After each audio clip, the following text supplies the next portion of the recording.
El 2 de octubre de 1968, el presidente Fernando Belaúnde tomó juramento al que sería el último gabinete de su gobierno. Lo hacía en un contexto difícil. Hacía varias semanas que los rumores de golpe inundaban Lima.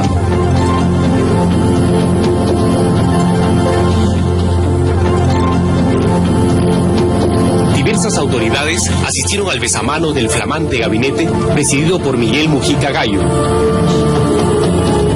Entre estas, destacaba nítidamente el general Juan Velasco. La presencia del comandante general del ejército y jefe del comando conjunto restó importancia a los rumores de golpe. Yo estuve en la juramentación de ese gabinete y la persona que estaba a mi lado, cuando en lo que llaman el besamanos, de repente me dice, ahí está Velasco, no hay golpe. Y efectivamente había entrado Velasco para felicitar al gabinete, sabiendo que esa noche iba a dar el golpe. Esa noche, tras reunirse con un grupo de agricultores del norte, Belaúnde se retiró a su dormitorio en Palacio. Se encontraba allí de visita a su hija Carito, que vivía en México. Belaúnde no pudo conversar con ella, se sentía muy cansado y decidió acostarse más temprano que de costumbre. Su hija se quedó leyendo en la habitación contigua y hacia las 2 de la madrugada sintió ruidos extraños. Algo raro sucedía. Despertó a Belaúnde y le advirtió de la presencia de tanques en la plaza de armas. El arquitecto se vistió rápidamente. Intentaba comunicarse con sus ministros militares cuando sintió pasos en el techo, seguidos de los primeros disparos de la noche. De pronto, un grupo de militares armados de metralletas irrumpió en su dormitorio. Belaúnde fue sacado en vilo de Palacio por un grupo de oficiales comandados por los coroneles Enrique Gallegos Venero y Rafael Hoyos Rubio. Mientras tanto, el general Velasco coordinaba las acciones desde la Escuela Militar de Chorrillos. La noche del 2 al 3 de octubre recibí una llamada del general Montañi a la 1:30 de la mañana, en que me indicó la actitud que ellos habían tomado. Me dijo pues que la Fuerza Armada se había rebelado y que lo habían ya destituido al presidente Belaúnde. Que ¿cuál es su opinión? Me dijo. De acuerdo, le dije. Entonces me dijo, fíjese, entonces véngase aquí al CIM, al Centro de Instrucción Militar del Perú. Cuando llegué al CIM, el general Velasco ya me abrazó, me dijo, ¿cómo estás? Bueno, me dijo, ¿qué te parece esto? Muy bien, le dije, pues era lo que el país esperaba, porque efectivamente la cosa estaba muy mal. La madrugada del 3 de octubre, mientras nuevos contingentes se sumaban a la rebelión en Chorrillos, Belaúnde fue conducido al aeropuerto Jorge Chávez y embarcado en un avión de aerolíneas peruanas. Fuertemente custodiado, el avión partió a primera hora rumbo a la Argentina, donde Belaúnde inició un largo destierro. Seguramente se han movido ambiciones para detener el régimen constitucional que presido. No puedo decir más, porque me lo impide una elemental cortesía para con la Argentina y para con su gobierno.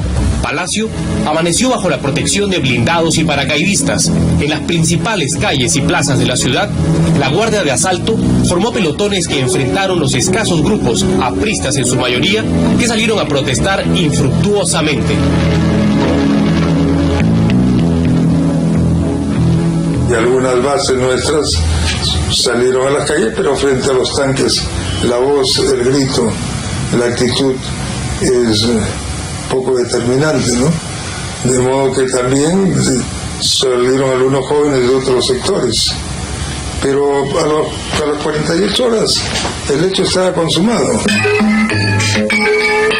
Hacia el mediodía, un comunicado informó al público que el general Velasco encabezaba la Junta Revolucionaria, integrada además por los comandantes generales de la Marina y Aviación.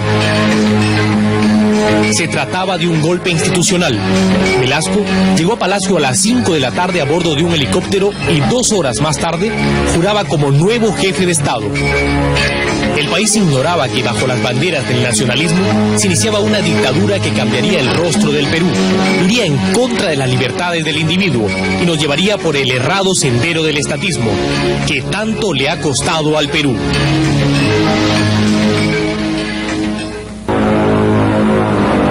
A los 6 días de instalado el gobierno militar, el 9 de octubre de 1968, el general Velasco anunció, como un acto nacionalista, la toma de los yacimientos petrolíferos de La Brea y Pariñas y la expulsión de la transnacional International Petroleum Company. Fue el primer signo, la primera expropiación de las muchas expropiaciones que en los años siguientes expectaría el país. El gobierno revolucionario, después de declarar la nulidad de la indigna Acta de Talara y del lesivo contrato celebrado por el régimen que la Fuerza Armada ha depuesto en cumplimiento de la misión de cautelar los derechos de la República, de acuerdo con el artículo 213 de la Constitución del Estado, acabe de promulgar el decreto ley que ordena la inmediata expropiación de todo el complejo industrial de La Brea y Pariñas y anuncia al país que en este preciso momento las fuerzas de nuestra primera región militar que tenemos en el norte, haciéndose eco del clamor de la nación, está ingresando al campo de Talara para tomar.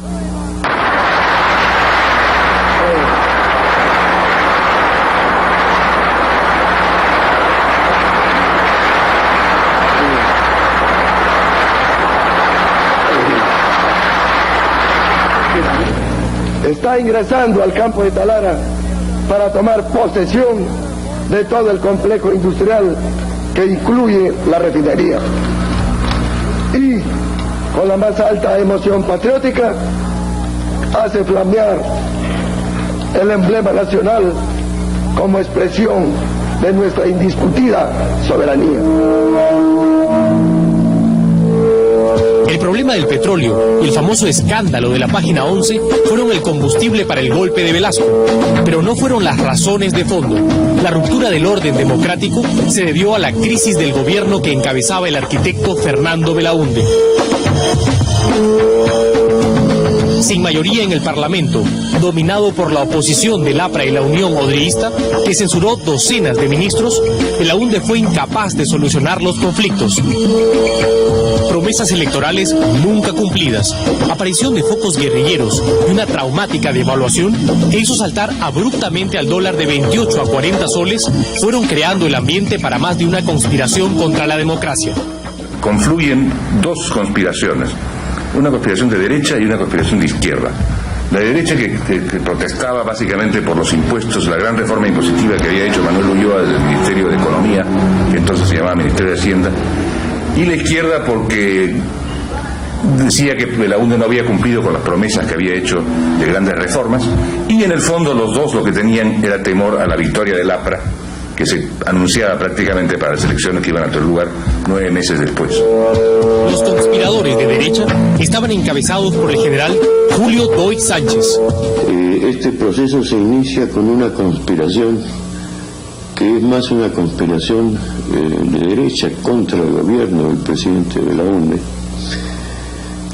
conspiración cuyo representante más conspicuo del ejército era el entonces general Julio Doig Sánchez, que era el comandante general del ejército. Y esta conspiración o estas reuniones conspirativas se llevan a cabo en el yate del señor Mariano Prado, a donde van concurriendo una serie de personajes y donde al final también concurre el general Velasco. El general Doig Fue cesado por el presidente Belaúnde y el camino de Velasco quedó abierto. Asumió la comandancia general del ejército y organizó un compacto grupo de 4 coroneles con los que inició la captura del poder. Su sublevación y la Fuerza Armada tiene que hacerla 4, 5, 6 y ahí el círculo cerrado, porque apenas se divulga esto, se descubre. Vestidos de civil, los coroneles Rafael Hoyos Rubio, Enrique Gallegos Venero, Leonidas Rodríguez Figueroa y Jorge Fernández Maldonado se reunían en una discreta oficina del edificio Marzano en Miraflores.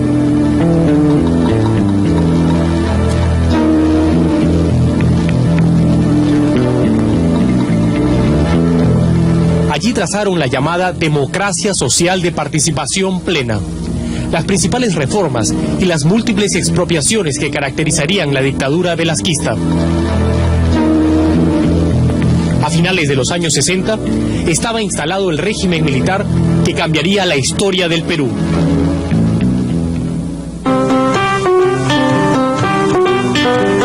Los padres, Juan Manuel Velasco Gallo y Clara Luz Alvarado Ceballos.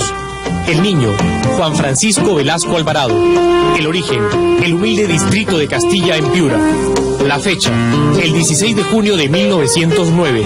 Tercero de 7 hermanos, de extracción popular, dirían con los años sus biógrafos. Un hombre de clase media, su padre pues trabajaba, yo recuerdo que trabajaba como en la compañía salinera, en Piura. Ya después entró a trabajar a lo que fue la caja de depósitos. A veces pues se cachueleba como vacunador. A mí lo vacunó él una vez para la viruela. Los hombres nacen sin que ellos ni el país sepan cuál será su destino final. Juan Velasco Alvarado no fue la excepción. Cuando asistió a la Escuela Fiscal número 21 Ignacio Sánchez y a la Gran Unidad Escolar San Miguel, su afán consistió en ser alumno, como todos, ni brillante ni mediocre, pero sí célebre por cierta habilidad muy apreciada por sus compañeros. Y una letrita menudita. Se copiaba alguna cosa. ¿Quién no copiaba una cosa? Era especialista en eso. Papelitos pequeñísimos, resumía exactamente los comprimidos. Y ya pues con una cosa de esa ya se podía desarrollar. Su destino y el del Perú acaso se empezaron a perfilar la mañana del 5 de abril de 1929, cuando Juan Velasco Alvarado, de 19 años, desembarcó en el Callao, caminó hasta Chorrillos y se presentó en la escuela militar. Vinieron 3 para la escuela militar. José Francisco Celi Moró, Enrique López Velasco y Juan Velasco Alvarado. Ellos no sé por qué se retrasaron y no vinieron pues a la época de los exámenes para ingreso a la escuela militar. Entonces tuvieron que quedarse en tropa. El soldado raso tenía ambiciones. Un año más tarde se convirtió en cadete. En agosto de 1930 tuvo en silencio su primera lección fuera de libreto. Luis Sánchez Cerro, comandante, piurano también, y también de origen popular, derrocaba a una figura de la República aristocrática, el presidente Augusto B. Leguía. El cadete anotó el hecho, pero en ese entonces nadie lo sabía. En 1934 concluyó sus estudios, aunque no espada de honor, sí el primero de su arma, la infantería. Inició así una larga y exitosa carrera militar en la que dedicó 20 de sus 35 años de actividad a la formación de soldados y oficiales, entre ellos los coroneles que lo secundaron el 3 de octubre de 1968, además de otros que ocuparían puestos claves durante la dictadura.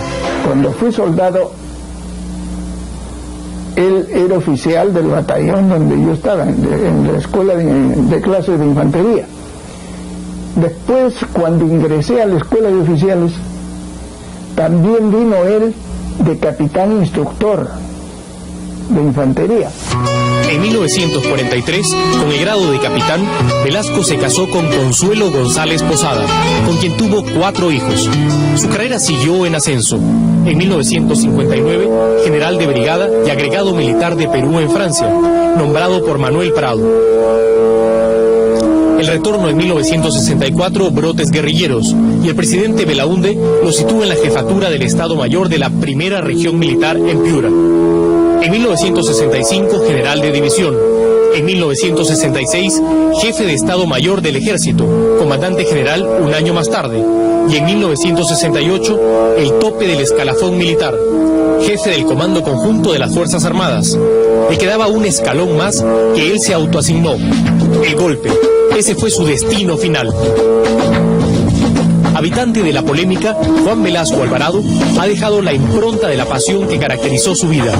Cultor de un nacionalismo exacerbado y un populismo de plaza pública, movilizó masas, movió conciencias y generó rupturas.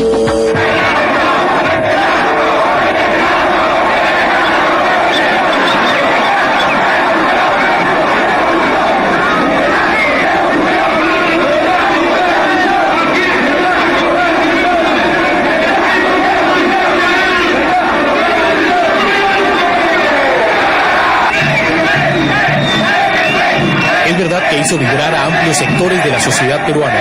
Es verdad que modificó al Perú tradicional, pero también es verdad, en el implacable juicio de la historia, que su tiempo fue el tiempo de los discursos, de los despojos y sueños revolucionarios cuyos excesos todavía afectan al Perú.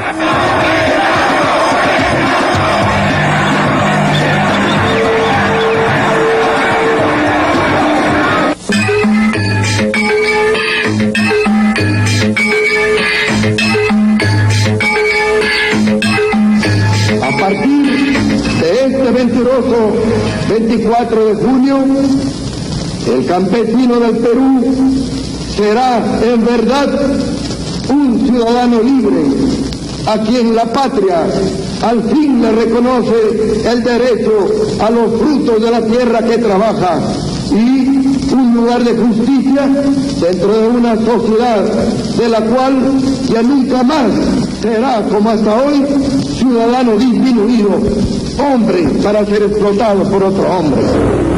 La revolución, lo revolucionario, las reformas estructurales, el discurso de ese tiempo, las palabras de la época, la revolución y todas las cosas que se hicieron en su nombre. Al hombre de la tierra, ahora le podemos decir en alta voz, inmortal y libertaria como Tupamaru: campesino, el patrón ya no comerá más tu pobreza.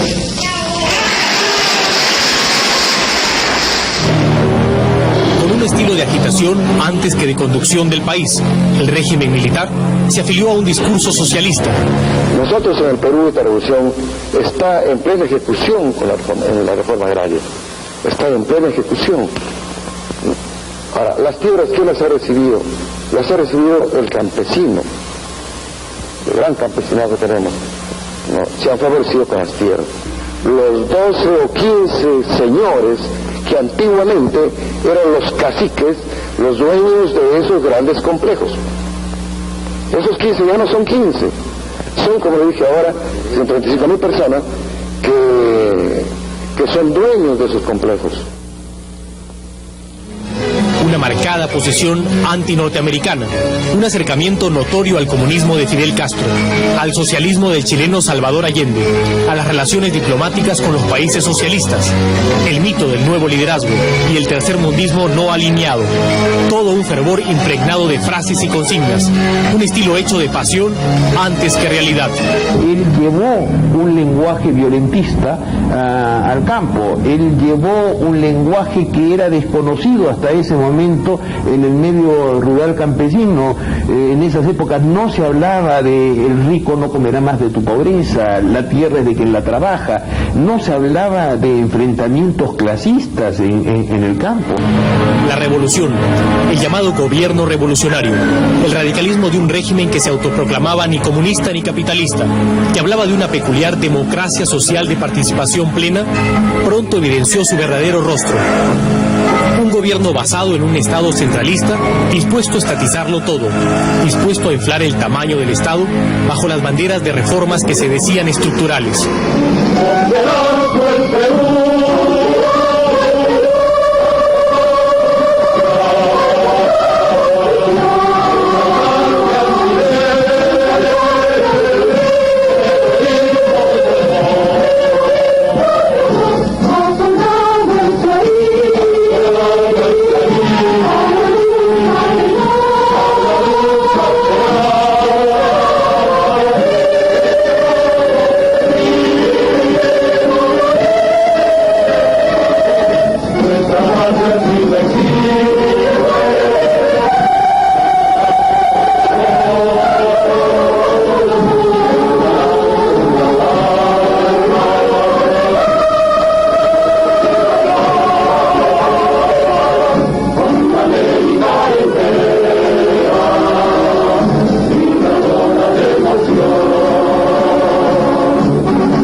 izquierdista tan en boga en los teóricos de esa época había impregnado la economía del país. Gigantismo estatal, controlismo, proteccionismo, propiedad colectiva y la asfixia de la capacidad productiva y la iniciativa privada. Una de las leyes más absurdas y que más daño ha hecho al país, la economía industrial. Claro, que filosóficamente era interesante. Si nos reunimos con los trabajadores y empresarios, podemos producir más, podemos trabajar mejor, pero era mentira más grande. ¿De dónde vino toda esa teoría? ¿De dónde todos esos experimentos? La dictadura militar se sustentaba en un grupo de teóricos agrupados en el Sistema Nacional de Apoyo a la Movilización Social, SINAMOS. Carlos Delgado Olivera, ideólogo principal del régimen. Carlos Franco, teórico a ultranza. Héctor Béjar, con un pasado comprometido con la guerrilla que surgió en los 60s. Y el joven e impetuoso Francisco Guerra García. Éramos gentes que teníamos de alguna manera especialidades diferentes y nosotros respecto de muchos temas y en muchas ocasiones hemos participado en esas discusiones que sentaban la base, sobre la base del cual el Consejo de Ministros tomaba sus decisiones. Por ejemplo, reforma agraria, propiedad social, comunidad industrial, yo diría que todos los grandes procesos. Sin embargo, empezamos a ver que todo este aparato de SINAMOS empieza a caer en manos de gente que tenía una clara identificación de izquierda, y muchos de ellos de izquierda marxista. Yo creo que el aparato creado rebasa al sistema que se había ideado y rebasa la conducción de los jefes del sistema. Toda la retórica y todas las reformas promovidas por el SINAMOS se debatían en el poderoso Comité de Asesoramiento de la Presidencia, el COAP. Y llegaba al COAP, desarrollaba mi trabajo despachando todos los decretos leyes, proyectos de decretos leyes, proyectos de resoluciones supremas que llegaban ahí y que tenían que ser aprobadas por el Consejo de Ministros. Y estuve dentro de los equipos de los coroneles de que disponía. Así, de capilla en capilla, en entornos secretos y ajenos a la opinión pública, se iba decidiendo el destino del Perú. La dictadura militar era también autoritaria e impermeable a la crítica, y su lado más oscuro asomó con la apropiación y despojo de los medios de comunicación. 4 de marzo de 1970, el régimen militar captura el diario Expreso. En horas de la mañana, un contingente militar ingresa a las instalaciones y Expreso es entregado a los llamados mastines de la dictadura. 9 de noviembre de 1971, apenas un año después, el siguiente abuso de la dictadura militar, empeñada en silenciar toda crítica, tuvo como víctimas a las estaciones de televisión, que fueron expropiadas en base a la prepotente ley de telecomunicaciones. En ese tiempo, el país expectaba por parcelas lo que ocurría. Casi nadie protestó. Apenas un breve editorial del Comercio fue el único reclamo. El silencio complaciente de los demás medios no los libró. En 1974 les llegó el turno. Fueron confiscados todos los diarios. La libertad de expresión había sido liquidada. La intolerancia estaba instaurada. Deportaciones, clausuras, expropiaciones. Toda opinión era combatida y todo desacuerdo se solucionaba por la fuerza. Y bueno, yo empecé a hacer algunos análisis de la economía peruana y esto irritó enormemente al gobierno de Velasco. Y entonces un buen día salió un decreto diciendo, en vista de que el señor Dornelas escribe artículos contrarios al proceso peruano, ¿de cuántos? Declárase: 1, traidor a la patria; 2, prívese de la nacionalidad peruana; y 3, prohíbese el retorno al país. Los militares habían soñado con la revolución, pero nunca le habían pedido permiso al país. Y cuando la terca y cruda realidad mostraba todas las imperfecciones, ellos silenciaban toda voz. La revolución nunca trajo lo que ofreció, y en esos años se iniciaba su final. Un final largo, como los discursos de ese tiempo. La noche del 22 de febrero de 1973, la historia para Juan Velasco Alvarado empezó a cambiar. Un agudo dolor lumbar y un diagnóstico que no se hallaba obligó a su internamiento en el hospital militar. En la mesa de operaciones, el general sufrió una hemorragia de tal magnitud que fue necesaria una transfusión de 17 litros de sangre, 3 veces más de lo que contiene un ser humano. El hombre más temido del país se moría. En la sala de operaciones, cuando llegué, me encontré con un espectáculo que era realmente de temerle. Estaba llena de gente. El suelo era todo un gran charco de sangre, con que el paciente estaba sin presión arterial, presión en 0. Saqué las gasas y se vino un chorro fuerte de sangre.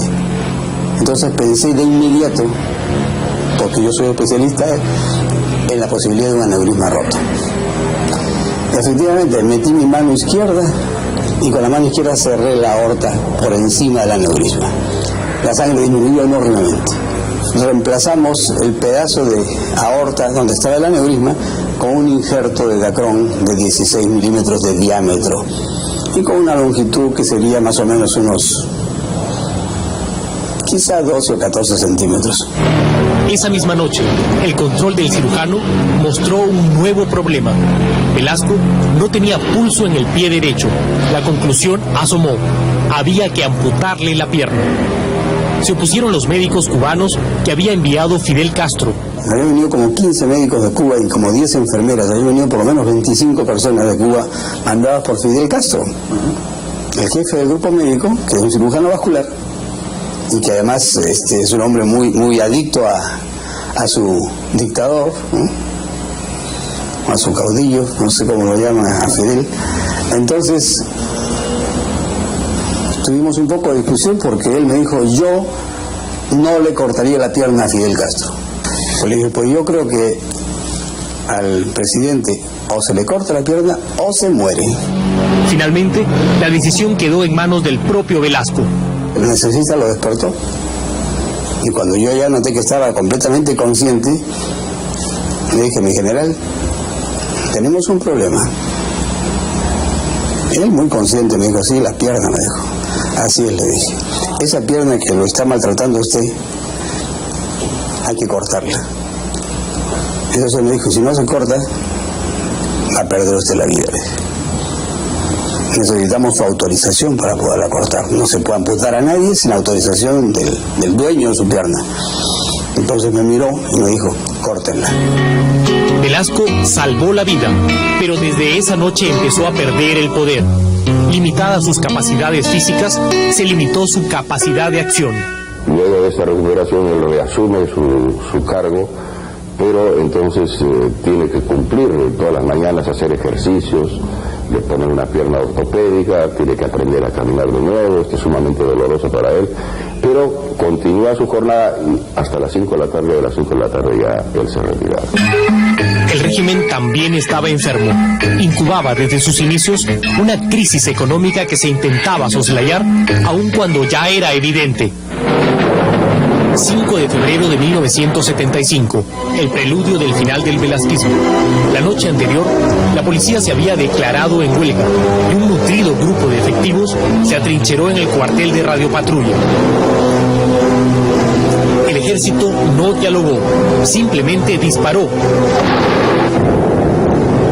Al día siguiente, ningún policía salió a las calles. La ciudad desguarnecida se envolvió en una violenta jornada de disturbios y saqueos.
Incendios siniestros. 86 muertos y más de 150 heridos, pérdidas materiales por millones de dólares.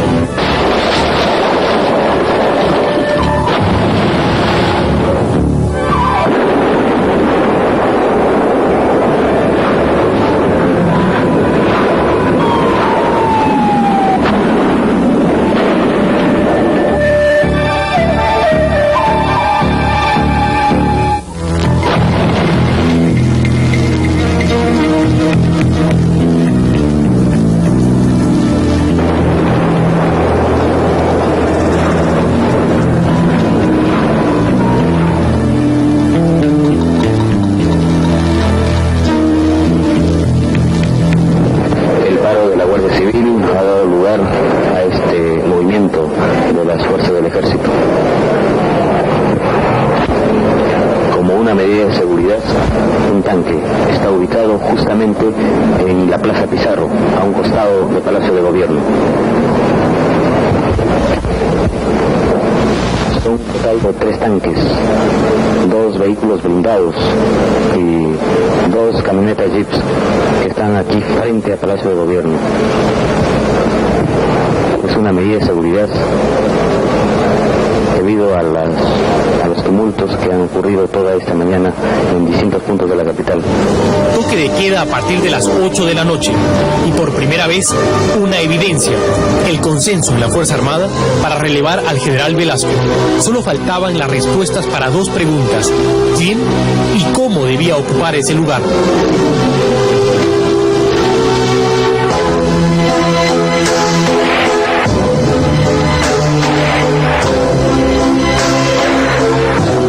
Que había llegado al poder a través del golpe de Estado, empezaba a asomar también la misma medida. Era cuestión de tiempo. En Palacio de Gobierno había un hombre herido, ya no el dictador implacable. Los meses siguientes trajeron el final.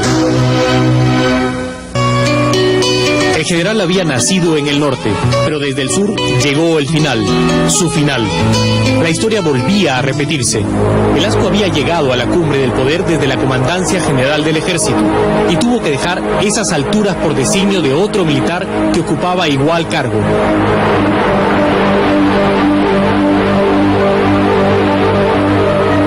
El 29 de agosto de 1975, en la ciudad de Tacna, el general Francisco Morales Bermúdez, comandante general del Ejército, anunció un relevo institucional.